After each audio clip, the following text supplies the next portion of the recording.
Bawat gabi, kapag wala pang ilaw, ang bahay ay tanging pinapalakas ng mahihinang ilaw mula sa lampara ng langis.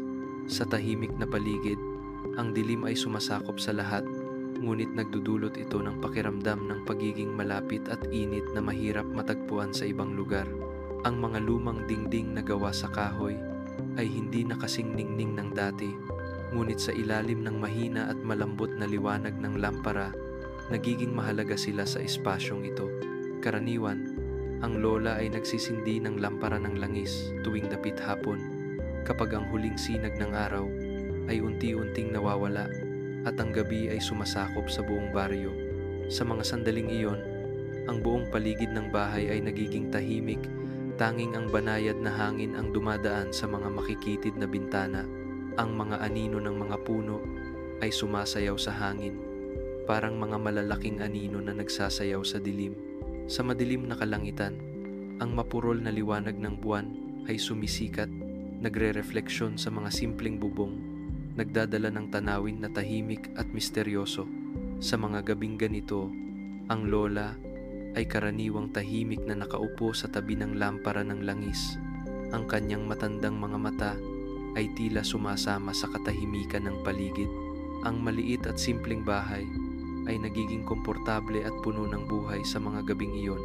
Ang tanging liwanag mula sa lampara ng langis ay sumisinag sa bawat sulok, sa mga lumang dingding, nag-iiwan ng mga imahe ng nakaraan, parang bahagi ng alaala at ng kasalukuyang buhay. Ang mga gabing ito ay hindi lamang mga sandali ng katahimikan, kundi mga pagkakataon kung saan ang bawat isa sa pamilya ay nagkakasama, natatagpuan ang kapayapaan sa tila madilim na espasyong iyon. Ang mga gabing ito ay mahalagang oras upang magsama-sama, magbahagi ng mga kwento, alaala, kaligayahan, at kalungkutan. At ang lampara ng langis, kahit maliit, ay nagiging mahalagang bahagi ng mga sandaling iyon, parang liwanag na naggagabay sa pagiging malapit at pagmamahal sa pamilya. Ang lampara ng langis, kahit luma, ay kapag sinindihan ay nagbibigay liwanag sa buong bahay. Ang mga mahihinang sinag na iyon, kahit mahina, ay may kakaibang lakas, nagpapainit at nagpapalapit sa paligid. Sa ilalim ng liwanag na iyon, ang lahat ay nagiging malambot, lalo na ang mukha ng lola. Ang mga guhit ng edad ay malinaw na sa kanyang mukha, ngunit sa ilalim ng liwanag ng lampara, ito ay nagiging banayad, kumikislap ng isang magaan at puno ng pagmamahal. Ang liwanag mula sa lampara ng langis ay sumisinag sa mukha ng lola, binibigyang diin ang kanyang kabaitan. Ang kanyang mga mata ay malabo na dulot ng paglipas ng panahon, ngunit ang liwanag mula sa lampara ay nagpapaliwanag sa mga mata na iyon, parang naglalaman ng dagat ng pagmamahal at pasensya. Ang mga guhit sa kanyang noo ay tila humuhupa sa liwanag na iyon, at ang kanyang mukha ay nagiging mas tahimik kaysa dati. Maaari siyang umupo ng matagal, tahimik na nakatingin sa liwanag ng lampara, parang siya ay sumasama sa espasyong iyon. At tuwing siya ay ngumingiti, ang liwanag ay nagpapalakas sa init ng kanyang ngiti. Karaniwan din niyang inaayos ang apoy sa lampara. Ang kanyang mga kamay ay maingat na pinapalakas ang mga apoy na mahina o pinapalakas ang mga malalakas. Bawat pag-aayos ng lampara ay parang siya ay nag-aalaga, pinapahalagahan ang isang bagay na napakahalaga. Ang apoy na iyon ang nagbibigay liwanag sa kanyang buhay, isang maliit ngunit matatag na pinagmumulan ng buhay, hindi kailanman nawawala. Ang liwanag mula sa lampara ng langis ay hindi lamang nagbibigay liwanag sa bahay, kundi pati na rin sa kaluluwa ng bawat isa sa pamilya. Ito ay naging simbolo ng walang hanggang pagmamahal na ibinibigay ng lola sa kanyang mga apo, parang isang ilaw na naggagabay sa dilim. Bawat gabi, ang liwanag na iyon ay nagdadala ng pakiramdam ng kapayapaan at init, nagpaparamdam sa lahat na ang anumang pagsubok ay malalampasan, basta't may pagmamahal at malasakit. Karaniwan ding ikinukwento ng lola sa kanyang mga apo ang mga kwento ng mga kaluluwa at mahika. Bawat kwento ay isang aral, isang pagpapahalaga sa buhay na ipinapasa niya sa susunod na henerasyon. Ang mga apo ay nakikinig ng mabuti. Ang kanilang mga mata ay sumasalamin sa liwanag mula sa lampara ng langis na nagpaparamdam sa buong paligid ng katahimikan. Tanging ang banayad na kwento ng lola ang maririnig. Sa ilalim ng mainit na liwanag na iyon, ang mga apo ay parang nararamdaman ang mga bagay na nais iparating ng lola. Ang mga kwento ng nakaraan ay hindi lamang mga kwento mula sa nakaraan, kundi mga gabay sa tamang asal, sa pakikitungo sa kapwa, sa pagpapahalaga sa pamilya at pagmamahal. Ikinukwento ng lola ang mga bayani, ang mga matapang na mandirigma, ang mga mabubuting ina, ang mga tapat na anak. Ang mga kwentong iyon ay parang mga binhi, itinatanim sa puso ng mga apo upang maunawaan nila kung ano ang tunay na pagmamahal, ang sakripisyo, at ang tibay ng loob. Habang ikinukwento ng lola, ang mga apo ay maaaring makita ang liwanag sa kanyang mga mata, parang ang mga kwento ay muling nabubuhay sa bawat salita. Ang mga kwentong iyon ay hindi lamang mga simpleng kwento, kundi naglalaman ng malalim na pagpapahalaga, mga bagay na nais iparating ng lola sa mga apo bilang bahagi ng pamilya, ng tradisyon, ng mga pinakamagandang bagay sa buhay. Ang liwanag mula sa lampara ng langis ay hindi lamang nagbibigay liwanag sa silid, kundi pati na rin sa kaluluwa ng bawat isa sa pamilya. Ang mga kwentong ikinukwento ng lola ay parang isang maliit na apoy, nagbibigay lakas at pag-asa sa mga apo. Sa dilim, ang lampara ng langis ay hindi lamang isang pinagmumulan ng liwanag, kundi isang tulay sa pagitan ng nakaraan at kasalukuyan, ng lola at mga apo, ng mga tradisyonal na pagpapahalaga at ng mga bagong henerasyon. Ang amoy ng langis mula sa lampara ay sumanib sa hangin at nagsanib ito sa amoy ng lupa at berdeng damo mula sa labas. Bagamat maaaring hindi ito kanais-nais para sa iba, para sa pamilya, ito ay isang bahagi ng hindi malilimutang alaala. Tuwing pinapaalab ang lampara, ang amoy ng langis ay parang bahagi ng alaala, dala ang mga sandaling nagdaan, ang mga masayang usapan, at ang mga gabing magkasama. Ang amoy ng langis mula sa lampara ay simpleng bagay, ngunit napakapamilya, parang hininga ng tahanan. Kapag ang amoy ng langis ay pumasok sa hangin, ang mga apo ay naaalala ang kanilang lola, ang mga kwento niyang ikinuwento, at ang init na dulot ng lampara. Isa itong bahagi ng nakaraan, ngunit hindi mawawala sa kasalukuyan ng buhay ng pamilya. Ang amoy ng langis ng lampara ay pumasok sa bawat pader, sa mga gamit sa bahay, at sa kalikasan ng tahanan kung saan nakatira ang pamilya. Hindi lamang ito amoy ng isang gamit, kundi amoy ng pagmamahal ng mga araw na lumipas sa katahimikan. Hindi nakakairita ang amoy ng langis. Sa halip, parang ito ay isang bahagi ng hangin sa loob ng tahanan, parang tanda ng init at ang presensya ng lola. Tuwing gabi, kapag ang lampara ay pinaalab, ang amoy ng langis ay humahalo sa tunog ng hangin sa bintana at sa huni ng mga ibon sa malayo, na bumubuo ng isang tahimik at mapayapang kapaligiran. Ang mga apo ay karaniwang nagtitipon sa paligid ng lola, walang nagsasalita, tahimik lamang, nakikinig sa tunog ng hangin at amoy ng langis na kumakalat sa hangin, nararamdaman ang kapayapaan bilang bahagi ng buhay pamilya. Isang gabi, habang naglilinis, nahulog at nabasag ang lampara, pumatay ang ilaw, at ang buong bahay ay nalunod sa dilim. Lahat ng miyembro ng pamilya ay tumingin sa mga piraso ng basag na lampara. Ang mga pira-piraso ng salamin ay nagkalat, ang langis ay kumalat sa sahig, ang mga apo ay natakot, ang ilan ay sumigaw, ang iba naman ay nag-atubiling tumingin kay lola na may takot sa mga mata. Ang liwanag, na matagal nang kasama ng pamilya, ay biglang nawala, iniwan ang isang madilim at tahimik na espasyo. Ngunit hindi nag-alala ang lola.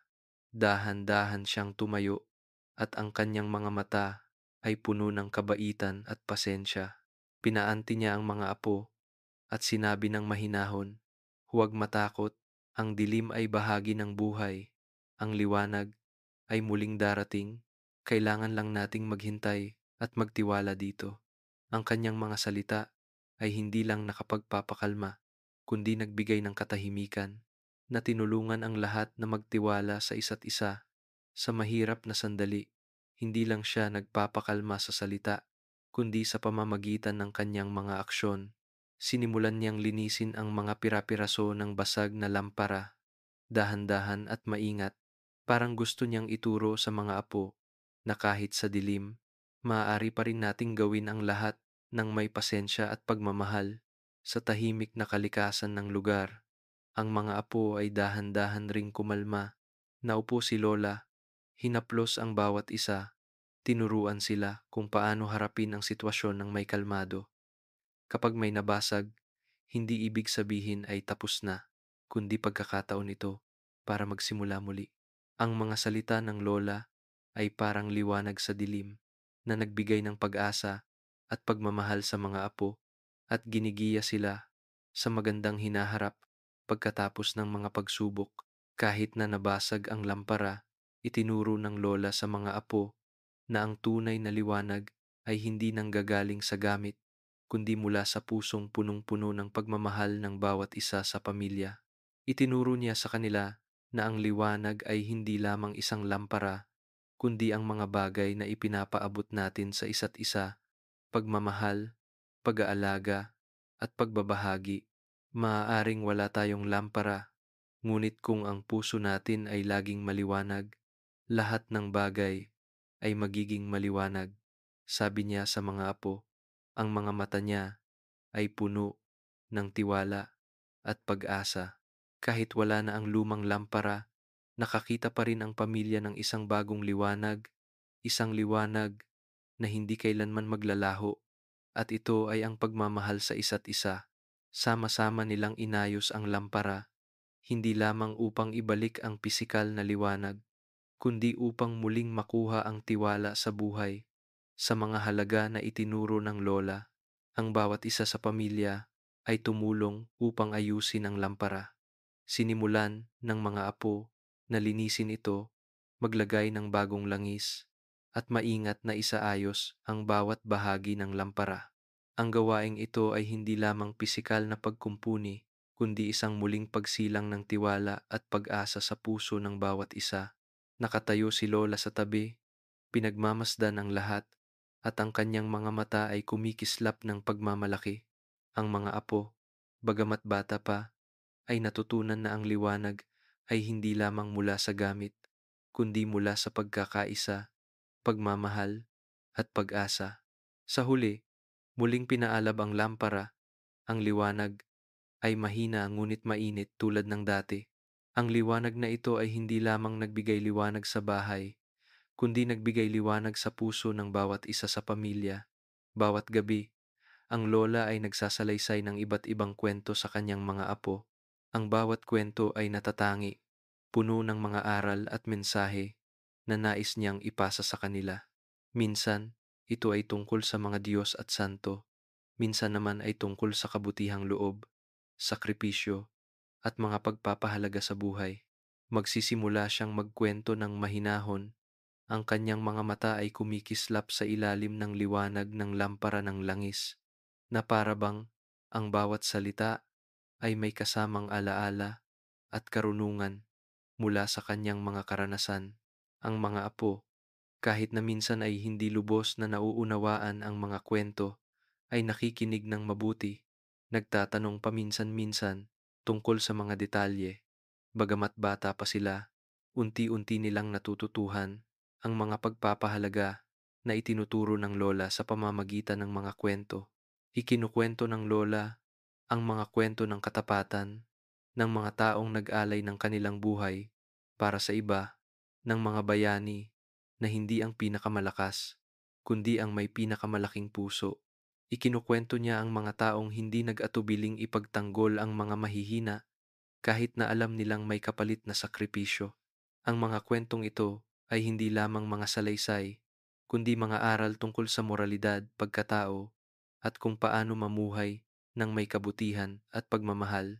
Ang tao ay maaaring hindi malakas, ngunit kung may malawak na puso na laging handang magmahal at tumulong sa iba, iyon ang tunay na lakas, sabi ng lola pagkatapos ng bawat kwento. Ang mga apo ay tahimik na nag-iisip tungkol sa mga sinabi ng lola, nararamdaman ang lalim ng bawat kwento. Ang liwanag ng lampara ng langis ay hindi lamang nagbibigay liwanag sa silid, kundi pati na rin sa mga puso ng bawat isa. Ang bawat kwento ng lola ay nagdadala ng mahalagang aral, tumutulong sa mga apo na mas maunawaan ang halaga ng pagmamahal, katapatan, at tapang. Kahit na madilim ang gabi sa labas, sa maliit na bahay ng lola, ang liwanag ng lampara ay nagpapaliwanag sa mga puso ng bawat isa. Ginagawa ang bawat kwento na parang buhay na nangyayari sa harap nila. Ikinukwento ng lola ang mga mahahabang gabi noong nakaraan, kapag ang mga tao ay walang ibang yaman kundi ang pananampalataya sa kabutihan ng tao at pag-asa para sa mas maliwanag na bukas. Ang mga kwento ng tapang ng mga sundalo sa digmaan, ng mga ina na nag-alay ng lahat para sa kanilang mga anak, ng mga kaibigang handang tumulong sa isa't isa sa oras ng pangangailangan. Lahat ng ito ay isinusuong ng lola ng may malumanay na tinig, puno ng determinasyon. Ang liwanag ng lampara ng langis, kahit hindi malakas, ay sapat upang magbigay liwanag sa bawat sulok ng silid at tila nagpapaliwanag din sa mga puso ng mga apo. Sa bawat kwento ng lola, ang liwanag na iyon ay nagsisilbing paalala ng mga pagpapahalaga na nais niyang manatili sa kanilang mga alaala. Isang maliit na apoy na patuloy na naglalagablab sa kanilang mga puso, hindi kailanman nawawala. Ang mga kwento ng lola ay hindi lamang nagpapaliwanag sa silid, kundi nagpapaliwanag din sa mga puso ng mga apo. Nagsisimula nilang maunawaan na hindi palaging ang liwanag ay nagmumula sa materyal na bagay, kundi minsan ito ay nagmumula sa mga aral, sa pagmamahal, at malasakit na ipinapakita ng bawat isa. Itinuturo ng lola sa kanila na kahit sa dilim, maaari pa ring makita ang liwanag kung ang ating mga puso ay nananatiling puno ng pananampalataya sa kabutihan. Nagtatapos ang kwento ng isang mahalagang aral at ang mga apo ay natutulog na may mga pagninilay tungkol sa mga sinabi ng lola. Ang liwanag ng lampara ng langis ay nananatili sa kanilang mga puso, isang maliit na ilaw na patuloy na naglalagablab sa kanilang mga alaala. Bawat kwento ay hindi lamang isang salaysay, kundi isang mensahe, isang paalala ng mga pagpapahalaga sa buhay na nais ipasa ng lola sa kanyang mga apo. Ang hapunan sa pamilya ng lola ay palaging isang espesyal na pagkakataon, kahit na ang mga pagkain ay simpleng-simple lamang. Ang mga mahahabang araw ng pagod at hirap ay natapos na, at sa mga sandaling iyon, ang buong pamilya ay nagsasama-sama. Ang lola ay nakaupo sa gitna, ang kanyang mga kamay ay magaspang mula sa mga taon ng pag-aalaga sa pamilya, ngunit ang kanyang ngiti ay nananatiling matamis at mainit. Ang mga apo ay nakaupo sa paligid ng lola, bawat isa ay may sariling kwento na ibabahagi, isang kasiyahan o kalungkutan mula sa araw na iyon. Ang buong pamilya ay kumakain ng sabay, nagbabahagi ng mga kwento sa buong araw, at ang liwanag mula sa lampara ng langis ay nagsisilbing espiritual na gabay sa mga sandaling iyon. Hindi kailangang magarbo ang hapunan, basta't may kanin at sabaw ng gulay.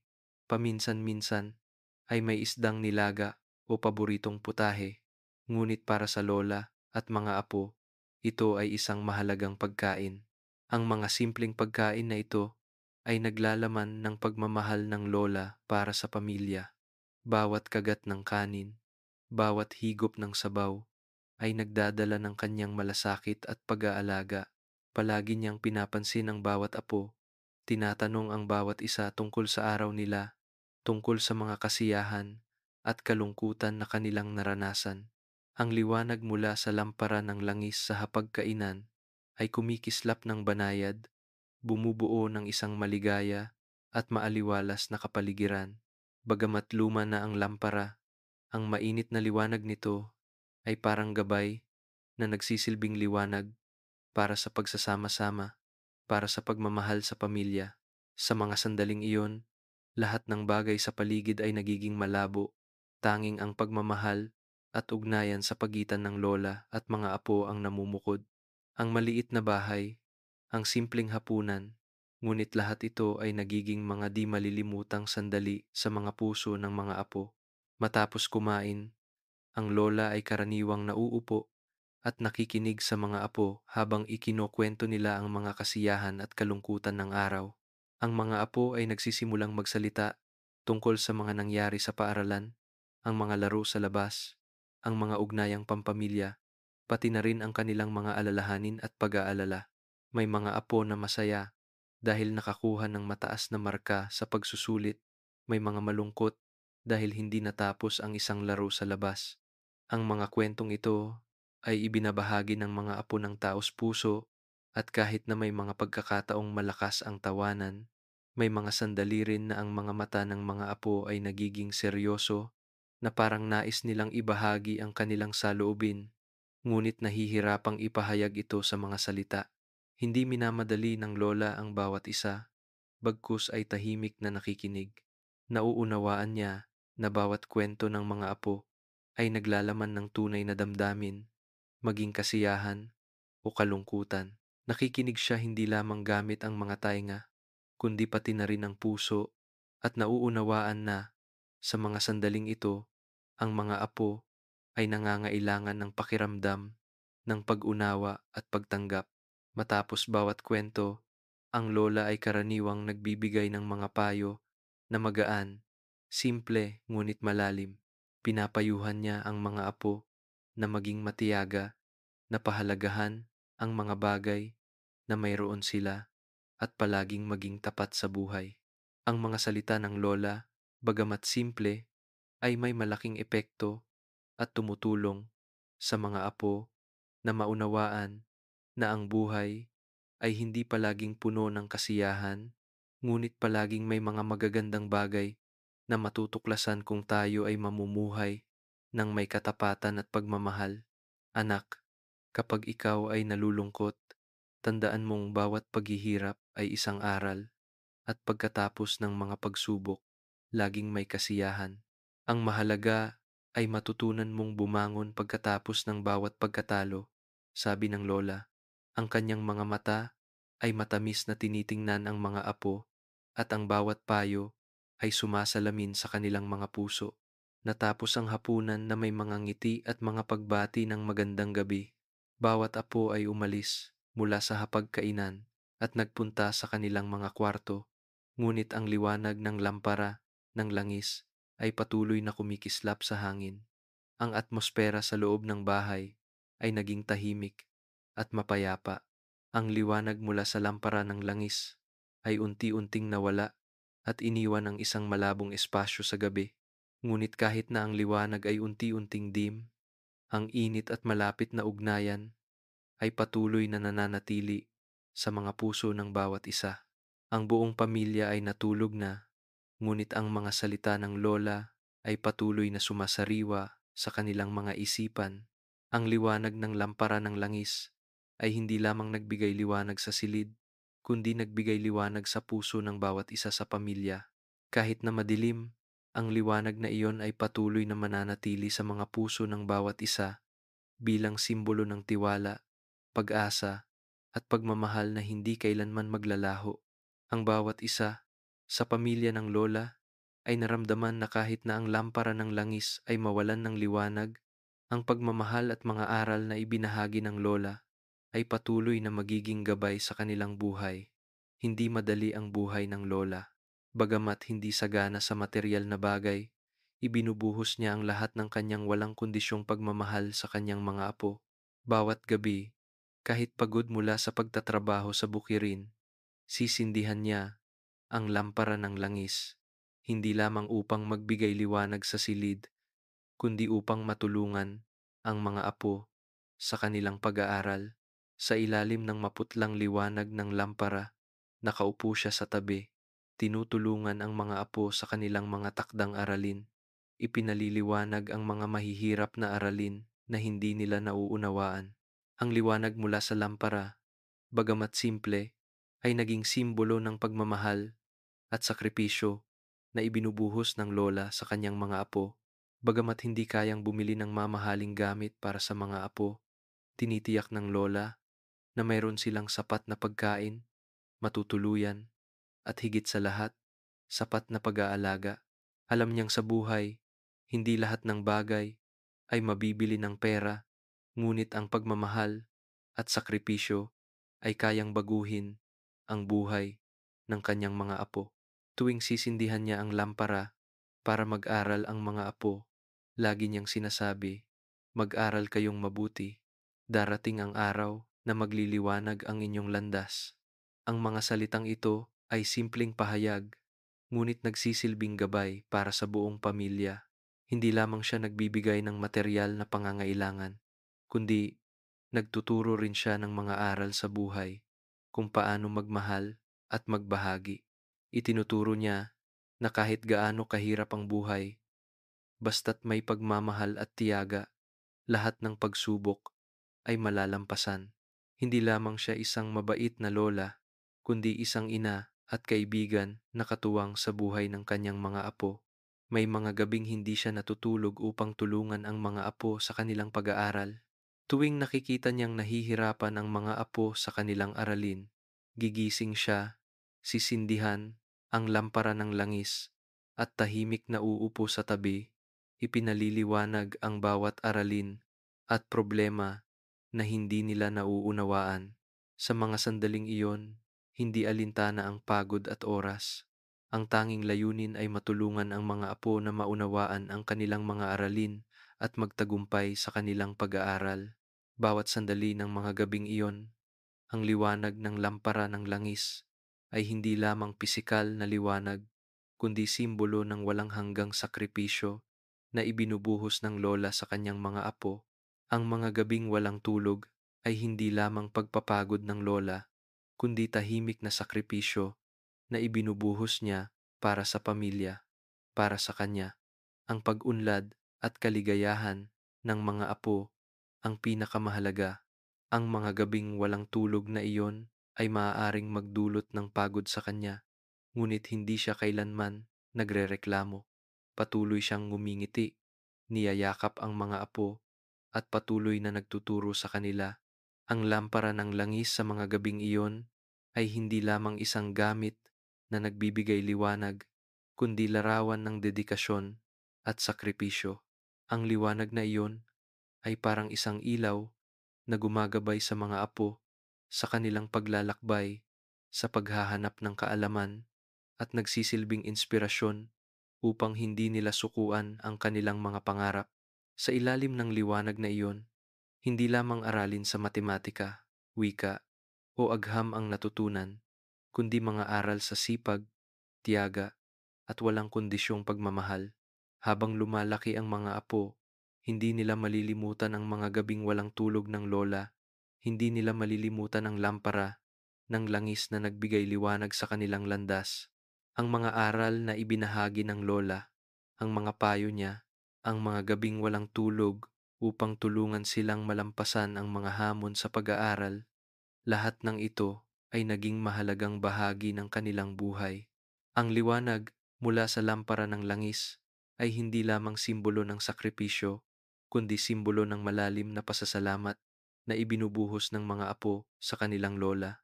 Tuwing naaalala nila ang kanilang kabataan, naiisip nila ang lola, ang lampara ng langis, na laging nagbigay liwanag sa mga gabing iyon, na tumulong upang hindi sila makaramdam ng kalungkutan sa mga mahihirap na sandali.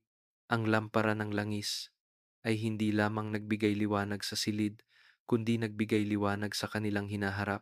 Sila ay lumaki na, may mga trabaho, may sariling buhay, ngunit sa kanilang mga puso, ang lampara ng langis ng lola ay mananatiling gabay, ang init na hindi matutumbasan. Para sa bawat apo, kapag nire-review nila ang nakaraan, nararamdaman nila ang walang katapusang pasasalamat sa lola. Siya ang nagturo sa kanila kung paano mabuhay, kung paano magmahal, at kung paano magpatuloy sa kabila ng mga pagsubok. Ang lampara ng langis ay hindi lamang nagbigay liwanag sa bahay kundi nagbigay liwanag sa kanilang buhay. Ang liwanag na iyon ay hindi kailanman mawawala dahil ito ay nakaukit sa puso ng bawat isa, isang apoy ng pasasalamat at walang hanggang pagmamahal. Bawat gabi, kapag ang lampara ng langis ay pinaalab, nagsisimula ang lola na magkwento sa mga apo ng mga kababalaghan, mga kwento tungkol sa mga bagay na mahirap ipaliwanag sa buhay. Sa ilalim ng malamlam na liwanag ng lampara ng langis, ang mga kwento ay nagiging mahiwaga at puno ng misteryo na parang ang buong bahay ay napapalibutan ng ibang mundo kung saan ang realidad at imahinasyon ay nagsasanib. Ang mga kwento tungkol sa mga kaluluwang naglalakbay, mga mahiwagang mahika at mga kaganapang misteryoso na hindi kayang ipaliwanag ay nakakaakit ng pansin ng mga apo. Kwento ni Lola, ang mga gabing may buo at maliwanag na buwan, kung saan ang dilim sa paligid ay maaaring magtago ng mga lihim na tanging ang mga naniniwala sa kababalaghan ang makakakita. Ang mga kwento ng lola ay hindi lamang mga salaysay, kundi mga aral kung paano tignan ang buhay ng may kababalaghan. Palagi niyang hinihikayat ang mga apo na mag-imagine, mangarap, at tingnan ang mundo mula sa ibang perspektibo dahil sa bawat dilim, may liwanag, at sa bawat kwento, may nakatagong aral. May mga bagay sa buhay na hindi natin kayang ipaliwanag, ngunit hindi ibig sabihin nun ay hindi sila totoo. Palaging sinasabi ni Lola sa mga apo kapag tapos na ang kwento. Ang liwanag ng lampara ng langis ay hindi lamang nagliliwanag sa espasyo, kundi nagliliwanag din sa mga lihim at kababalaghan na tanging ang mga may malasakit sa paghahanap ang makikita. Tahimik na nakikinig ang mga apo. Ang kanilang mga mata ay kumikislap ng kuryosidad at pananabik. Habang nagsasalaysay si Lola, hindi laging maliwanag ang lampara ng langis. Paminsan-minsan, ang dilim ay sumasakop sa liwanag, kaya't ang paligid ay nagiging malabo. Ngunit palagi niyang itinuturo sa mga apo na ang dilim ay pansamantala lamang. Sinasabi niya na ang dilim ay isang bahagi ng buhay at hindi ito magtatagal magpakailanman. Ang liwanag, kahit mahina, palaging nakakahanap ng paraan para dumaan sa mga hadlang, gaya ng sa buhay. Kahit may mga pagsubok, hamon, o sakit, ang liwanag ng pag-asa at pagmamahal ay palaging nakakahanap ng paraan. Pinapayuhan ni Lola ang mga apo na sa bawat dilim mayroong maliit na sinag ng liwanag at kung tayo ay maghihintay at magtitiwala, makikita natin ang kapayapaan at pag-asa. Kahit na ang dilim ay bumalot, ang liwanag ay palaging may paraan upang magbalik, sinabi ni Lola sa isang kalmadong boses na puno ng tiwala. Ang liwanag mula sa lampara ng langis, kahit sa mga sandaling ito ay natatakpan, ay palaging nakakahanap ng puwang upang magbigay liwanag sa buong kwarto. Tahimik ang mga apo, ang kanilang mga mata ay nagliliwanag ng pangunawa at pananampalataya sa mga aral na ibinahagi ni Lola. Sinasabi rin ni Lola na tulad ng lampara ng langis, ang buhay ay ganun din. Minsan, kailangan natin harapin ang mga pagsubok, dumaan sa mga madidilim na daan, ngunit kung hindi tayo susuko, ang liwanag ay palaging babalik. Ang dilim ay isang bahagi lamang ng ating paglalakbay, at sa tuwing nalalampasan natin ito, tayo ay nagiging mas malakas. Ang kwento ay umabot ng buong gabi, habang ang liwanag ng lampara ng langis ay unti-unting humina at ang paligid ay nagsimulang maging tahimik. Ngunit patuloy si Lola sa kanyang pagkwento, parang walang pagod, na parang ang bawat kwento ay bahagi ng buhay, isang bahagi ng paglaki ng mga apo. Ang gabi ay dumating, ngunit ang mga kwento ng kababalaghan ay hindi pa natatapos, at sa puso ng bawat isa, ang liwanag mula sa lampara ng langis ay patuloy na kumikislap. Pagkatapos ng bawat kwento, madalas magtapos si Lola sa mga salitang puno ng lakas at pag-asa. Kahit gaano pa kadilim ang buhay, ang liwanag ay palaging babalik. Ang mga salitang iyon ay hindi lamang simpleng payo, kundi isang paalala tungkol sa isang malalim na katotohanan sa buhay. Ang liwanag Kahit natatakpan ng dilim, ay palaging may paraan upang makuha ang landas nito. Tumingin si Lola sa mga apo, ang mga mata niya ay malumanay, at sinabi sa kanila na magtulog na. Ngunit kahit na ang mga apo ay nakahiga na, nararamdaman pa rin nila ang kapayapaan sa kanilang puso. Ang liwanag ng lampara ng langis ngayon ay hindi lamang isang bagay, kundi isang simbolo ng tiyaga, pananampalataya, at pagmamahal. Ang liwanag na ito ay hindi kailanman maglalaho dahil ito ay ipinamamana sa pamamagitan ng mga kwento, mga payo, at pagmamahal na ibinibigay ni Lola sa mga apo. Ang buong pamilya, sa ilalim man ng dilim o liwanag, ay nararamdaman na basta may tiwala sa isa't isa, lahat ng pagsubok ay kayang malampasan. Noong araw na iyon, abala ang bawat isa sa pamilya sa kani-kaniyang gawain. Ang mga apo ay nag-aaral, ang lola ay nag-aalaga ng hardin, at ang iba pang miyembro ng pamilya ay nagtatrabaho sa bukirin. Bagamat hindi sila magkakasama buong araw, ramdam nila ang kahalagahan ng pamilya sa kanilang mga puso.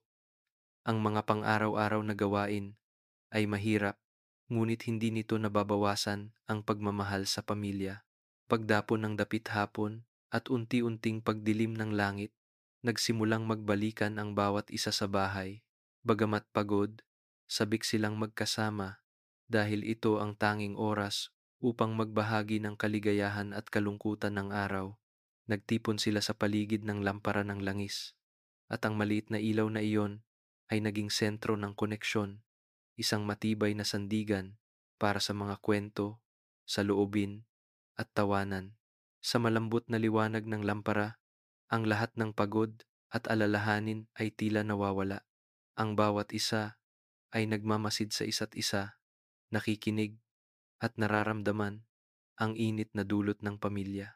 Laging hinihikayat ng lola ang mga apo na ibahagi ang kanilang araw, ang mga natutunan at karanasan, habang siya naman ay nagsasalaysay ng mga kwento mula sa nakaraan, mga aral at karanasan sa buhay.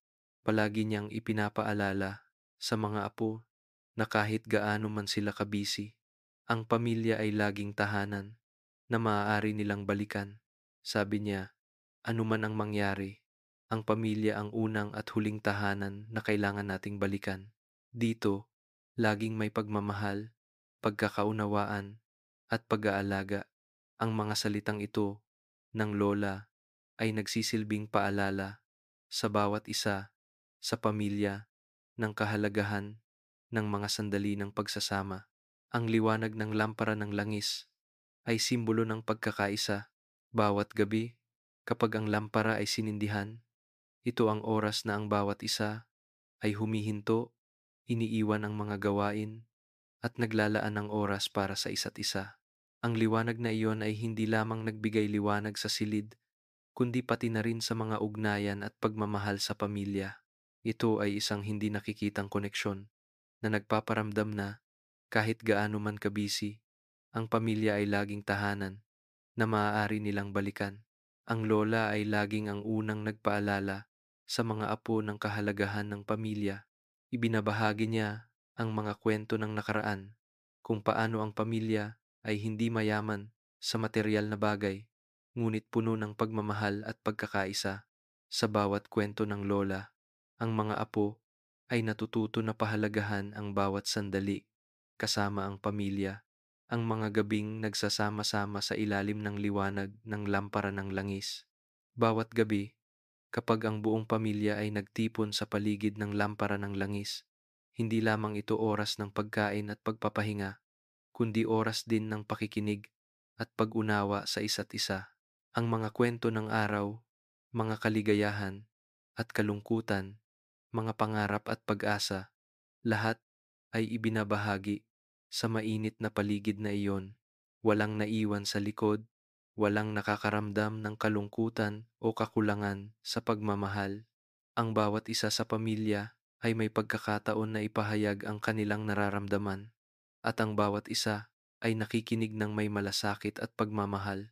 Ang lola ay laging hinihikayat ang mga apo na ipahayag ang kanilang mga saloobin at nararamdaman, dahil alam niyang ang bawat isa sa pamilya ay kailangang maramdaman na nauunawaan at pinahahalagahan. Ang pakikinig ay isang paraan ng pagpapakita ng pagmamahal. Lagi niyang sinasabi, sa mga sandaling iyon, ang lampara ng langis ay hindi lamang nagbibigay liwanag sa silid, kundi pati na rin sa mga puso, tumutulong sa bawat isa na magkakonekta ng mas malalim. Ang liwanag na iyon ay nagsisilbing inspirasyon, isang paalala na sa pamilya, walang mas mahalaga kaysa sa pag-unawa at pagbabahagi. Sa mga sandaling iyon, ang bawat isa ay nararamdaman ang init at walang kondisyong pagmamahal na dulot ng pamilya. Ang mga kwento, tawanan, at mga salita ng suporta ay nagiging mga mahalagang alaala na itinatangi ng bawat isa sa kanilang mga puso. Sa ilalim ng liwanag ng lampara, ng langis, ang mga ugnayan sa pamilya ay naging mas matibay, ang pagmamahal ay naging mas malalim, at ang mga pagsubok sa buhay ay tila mas madali malampasan.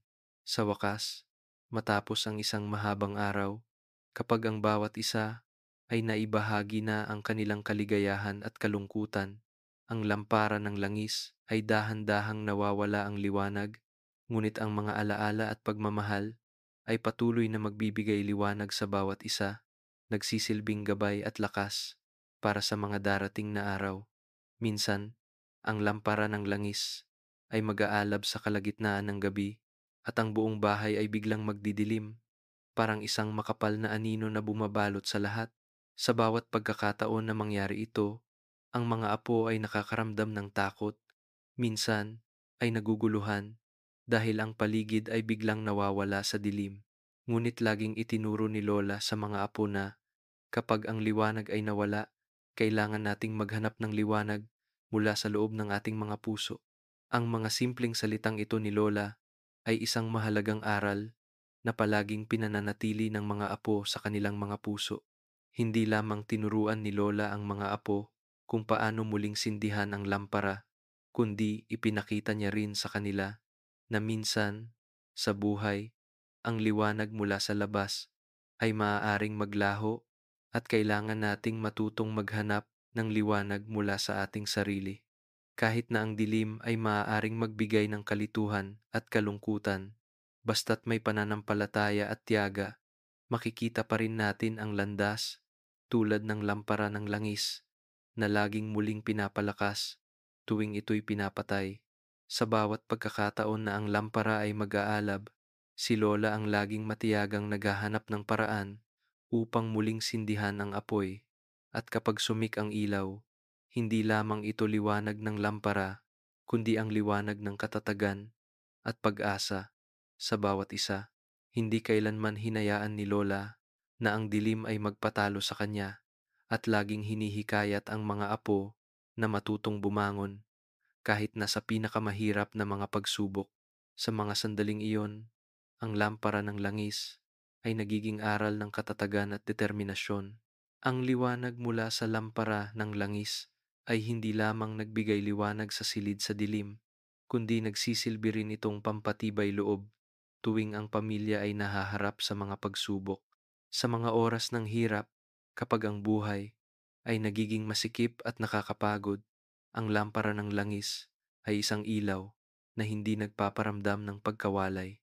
Kapag may miyembro ng pamilya na may sakit, kapag ang pamilya ay nahaharap sa mga problema sa pinansyal, o kapag may iba pang mga pagsubok, palaging pinaalab ni Lola ang lampara ng langis at sasabihin, ang liwanag na ito ay paalala na gaano man kahirap, ang pamilya ay palaging magiging lugar na maaari nating takbuhan.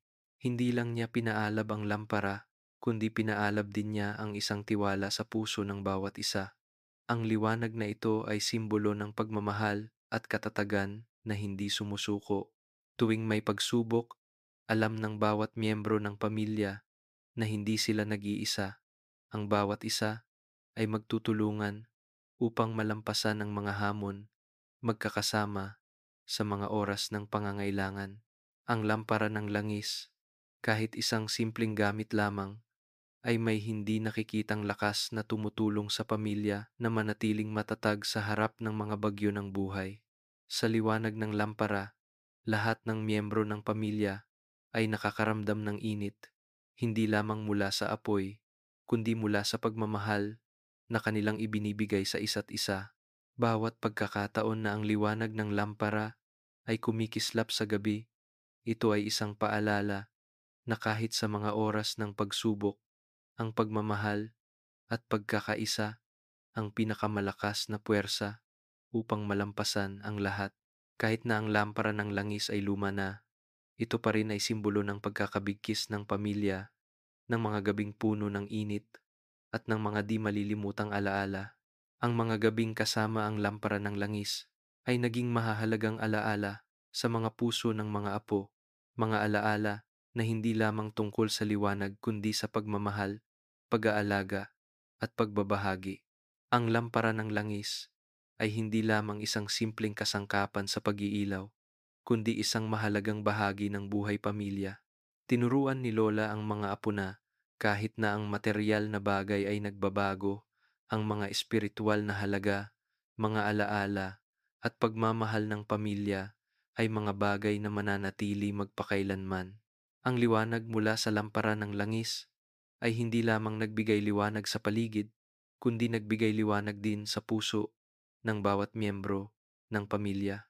Pag tiningnan nila ngayon, kahit may mga pagkakataon ng pagsubok, mga sandali na ang lampara ng langis ay maaaring mawalan ng liwanag, ang mga alaala ng pagiging magkasama ng mga gabi na puno ng pagmamahal ay magsisilbing gabay sa mga apo sa buong buhay nila. Ang liwanag mula sa lampara ng langis, kahit hindi na kasing liwanag ng dati, ay patuloy na buhay sa mga puso ng bawat isa bilang isang malalim na marka ng lahat ng dinaanan ng pamilya, ng pagmamahal at katatagan ni Lola. Tinuruan ni Lola ang mga apo na kahit na ang lampara ng langis ay maaaring magtigil, ang liwanag ng pagmamahal sa pamilya ay hindi kailanman maglalaho, kundi patuloy na magliliwanag sa puso ng bawat isa. Isang gabi, nang ang lahat sa bahay ay tahimik at ang langit sa labas ay nagiging madilim, umupo si Lola sa tabi ng lumang mesa, inilagay ang lamparang dilangis at muling sinindihan ito. Ang mahinang liwanag ay kumikislap, ngunit sapat upang magbigay liwanag sa paligid. Tahimik na nakaupo ang mga apo, ang mga matay nakatutok kay Lola, tila nais nilang alalahanin ang sandaling ito magpakailanman. Tinitigan ni Lola ang luma niyang lampara, may mga bitak sa katawan, mga palatandaan ng paglipas ng panahon, at pagkatapos ay tumingin sa mga apo, ang mga matay puno ng kabaitan at pagmamahal. Ito na ang huling pagkakataon na magbibigay liwanag ang lamparang ito, wika ni Lola. Ang tinig ay malumanay, ngunit matatag, ngunit ang liwanag sa inyong mga puso ay mananatiling buhay. Ang mga salitang ito ay hindi lamang paalam sa isang lumang gamit, kundi isang malalim na mensahe tungkol sa katatagan, pagmamahal, at paglago. Ang lamparang delangis, bagamat luma na, ay naging bahagi ng alaala at espiritu ng pamilya. Tahimik na nakaupo ang mga apo, walang nagsasalita, ngunit ramdam nila ang bigat ng mga salitang binitiwan ni Lola. Ang liwanag mula sa lampara ay hindi lamang nagbigay liwanag sa silid, kundi nagbigay liwanag sa puso ng bawat isa sa pamilya. Kahit ang apoy ay humina na, ang mga alaala at aral ng pagmamahal at pagkakaisa ay patuloy na naglalagablab sa kanilang mga puso.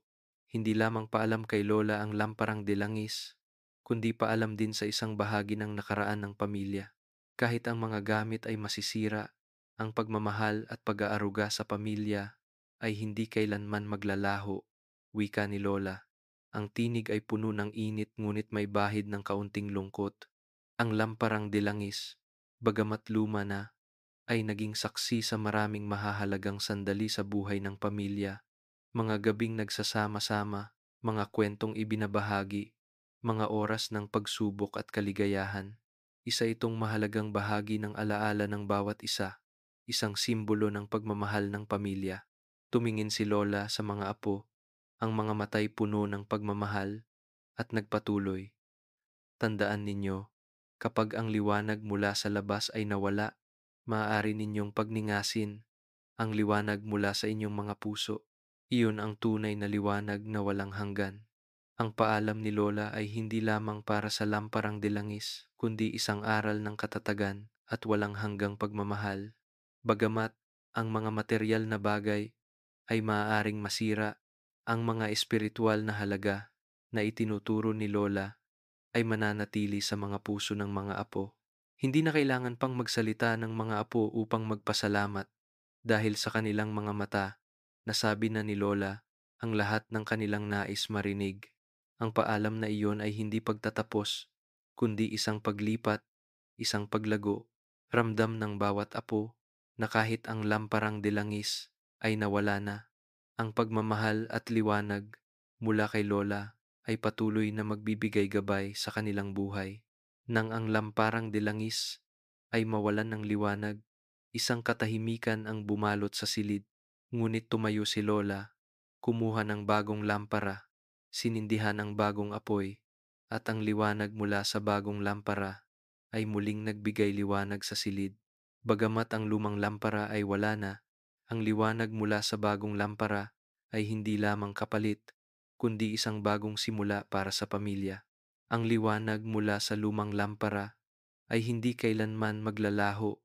Ito'y mananatili sa mga alaala ng bawat isa, isang magandang alaala at isang inspirasyon sa bawat hakbang ng buhay. Ang liwanag mula sa bagong lampara ay hindi nagpapabawas sa liwanag ng lumang lampara. Sa katunayan, ang liwanag na iyon ang nagbigay inspirasyon at lakas sa bagong lampara upang patuloy na magbigay liwanag, patuloy na magbigay gabay sa pamilya. Sa ilalim ng liwanag ng bagong lampara, patuloy ang buhay, patuloy ang mga bagong paglalakbay, ngunit hindi nila malilimutan ang mga aral, ang mga alaala na iniwan ng lumang lampara. Nagtinginan ang mga apo, ngumiti, at sa sandaling iyon, alam nilang kahit magbago ang mundo, ang pagmamahal sa pamilya ay mananatiling buhay, at ang lamparang dilangis, kahit nawala na, ay patuloy na buhay sa mga magagandang alaala na ibinahagi ni Lola sa kanila. Nang pumanaw si Lola, ang bahay ng pamilya ay naging mas tahimik, nawalan ng presensya ng Lola. Ang ilaw na palaging nagniningning sa buhay ng mga apo. Gayunpaman, ang mga gabi sa ilalim ng liwanag ng lampara ng langis ay patuloy na mabubuhay sa mga puso ng mga apo. Kahit nawala na siya, tuwing makikita nila ang liwanag, naaalala nila ang mga aral ni Lola, ang mga kwento niyang ikinukwento, at ramdam nila ang walang hangang pagmamahal na ibinigay niya sa kanila. Ang liwanag mula sa lampara ng langis ay naging simbolo ng katatagan, pagmamahal, at koneksyon ng pamilya. Bagamat wala na si Lola upang muling sindihan ang apoy, ang liwanag na iyon ay hindi kailanman namatay sa puso ng bawat isa. Nararamdaman ng mga apo na kahit hindi nila nakikita si Lola, siya ay laging naroroon, gumagabay sa kanila sa pamamagitan ng mga aral ng pagmamahal, pasensya, at sakripisyo. Tuwing dumarating ang gabi, kadalasan ay pinapaalab ng mga apo ang lampara ng langis bilang isang paraan upang mapanatili ang magagandang alaala tungkol kay Lola. Ang liwanag na iyon ay hindi lamang nagbigay liwanag sa espasyo, kundi nagbigay liwanag sa kanilang mga puso na nagpaparamdam sa kanila ng presensya ni Lola sa bawat hakbang ng kanilang buhay. Ang pagpapatuloy ng liwanag na ito ay hindi lamang tungkol sa pagsindi ng isang lampara, kundi tungkol sa pagpapatuloy ng mga pagpapahalaga at damdamin na ipinasa ni Lola sa susunod na henerasyon. Lumaki ang mga apo at nagsimulang magkaroon ng kani-kaniyang pamilya, ngunit ang mga alaala kay Lola ay patuloy na nabubuhay sa kanila. Tuwing gabi, isinasalaysay nila sa kanilang mga anak ang mga kwento tungkol kay Lola, tungkol sa lampara ng langis, at ang mga gabi ng pagsasama-sama. Ang mga kwentong ito ay hindi lamang mga alaala mula sa nakaraan, kundi isang paraan upang maipasa ang mga pagpapahalaga na itinuro ni Lola pagmamahal, katatagan, at ang kahalagahan ng pamilya. Ang bawat kwento tungkol kay Lola ay nagdadala ng isang malalim na mensahe na kahit magbago man ang buhay, ang pagmamahal at koneksyon ng pamilya ang pinakamahalaga. Ang mga apo na ngayon ay mga magulang na ay nais na maintindihan ng kanilang mga anak na ang mga pagpapahalagang ito ay hindi magbabago kahit na magdaan ang panahon. Ipinasa nila ang liwanag ni Lola hindi lamang sa mga kwento kundi pati sa mga aksyon ng pagmamahal, pag-aalaga at koneksyon sa pamilya. Sa pamamagitan ng pagbabahagi ng mga alaala ni Lola, nararamdaman din nila ang pagpapatuloy ng pagmamahal at liwanag. Ang mga kwento tungkol kay Lola ay hindi lamang mga alaala, kundi isang ilaw na gumagabay sa bagong henerasyon na tumutulong sa kanila na maalala na ang pamilya ay isang lugar ng aliw at pagmamahal sa kahit anong sitwasyon. Ang liwanag mula sa lampara ng langis ngayon ay hindi lamang isang pisikal na liwanag, kundi naging simbolo ng koneksyon ng pamilya, ng mga gabi ng init, at ng mga di malilimutang alaala. Kahit magdaan ang panahon, ang liwanag na iyon ay patuloy na mabubuhay sa puso ng bawat isa. Tuwing tinitingnan ng mga apo na ngayon ay matatanda na ang apoy ng bagong lampara ng langis, naaalala nila ang liwanag noon, si Lola, at ang mga pagpapahalagang ipinasa niya. Ang liwanag na iyon, kahit hindi na mula sa lumang lampara ng langis, ay patuloy na nagniningning sa puso ng bawat isa. Naging simbolo ito ng isang puok ng pamilya na palaging nagmamahalan at nagkakaisa. Ang bawat apo, kahit saan man pumunta o anuman ang gawin, ay may daladalang apoy ng pagmamahal sa pamilya at ang liwanag na iyon ay magpapatuloy na magbigay gabay sa kanilang mga hakbang bilang isang pampatibay loob, isang ilaw na naggagabay sa kanilang buhay. Kahit magbago ang panahon, kahit na ang lahat ay luma na, ang pagmamahal at koneksyon ng pamilya ay palaging magiging isang walang katapusang liwanag sa bawat puso. At ang lampara ng langis, kahit na ito'y namatay, ay palaging magiging simbolo ng isang pamilya na magkasama ng mga alaala at walang katapusang pagmamahal.